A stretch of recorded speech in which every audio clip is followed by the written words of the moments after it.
Hi, and welcome to Cat Scratch Kitchen. I'm Terry, and today we're going to make a fabulous sweet cherry butter. It's easy and can be made in small or large batches.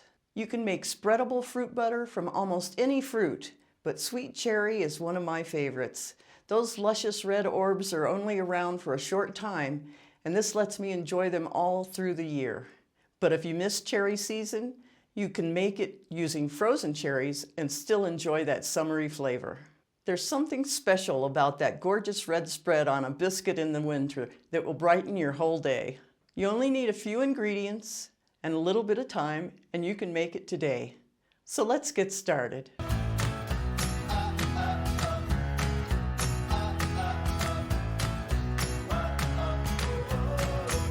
Okay, we begin with, I've got a pound of cherries that have been pitted and halved and frozen. So these are thawed. Once they're thawed, you'll get a lot of the juice, and don't drain it off, just leave it in there. That's a good part of your flavor. I'm gonna put it in a saucepan, which is big enough for a pound. If you're doing a larger batch, you can double, triple, quadruple, or even halve this recipe, and it's still fine. I'm gonna take a potato masher and just break them up a little bit. Another good thing about when they're frozen, they break up a little bit easier. I'm gonna add half a cup of sugar, half a teaspoon of cinnamon. And the cinnamon just gives it a nice rounded out flavor. It doesn't take away from the cherry flavor at all. And we need about a half a teaspoon of lemon juice. I'm just gonna eyeball it.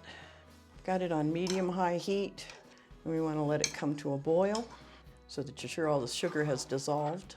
Once it comes to a boil, we're going to turn the heat down just a little bit, and we'll let it simmer for 5 minutes. Once they've simmered for about 5 minutes, you want to put them in a blender, being very careful because it's hot liquid. Make sure and hold the top on tight and blend it until smooth, or put it in another container and use your immersion blender, which is what we're going to do.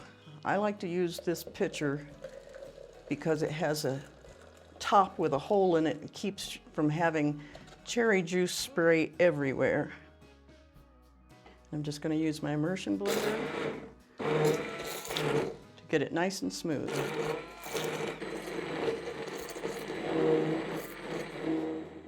Okay, now we're going to put it back in the pot, and we're going to cook it down until it's nice and thick.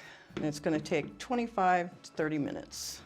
So we want to bring it to a boil again, and then let it simmer and keep checking it frequently. Just give it a stir, see if it's getting thick enough. Now I have some small jars here because this is a small batch. You need to have those sterilized and ready. Have them sitting on a cloth, and then when you're ready, you can go ahead and put it in your jars and close them up. You can water bath can this if you want to, but it's easily freezable as well. It'll stay in the freezer for 3 or 4 months, in the refrigerator for 3 or 4 weeks. Okay, once you can see it's thickened, you can see as I pull the spoon back, you can see the bottom of the pot. Then you know it's thickened enough. So we're gonna remove it from the heat. We're gonna add 1 teaspoon of vanilla. Stir it through. And we'll start filling our jars. It's helpful if you have a canning funnel.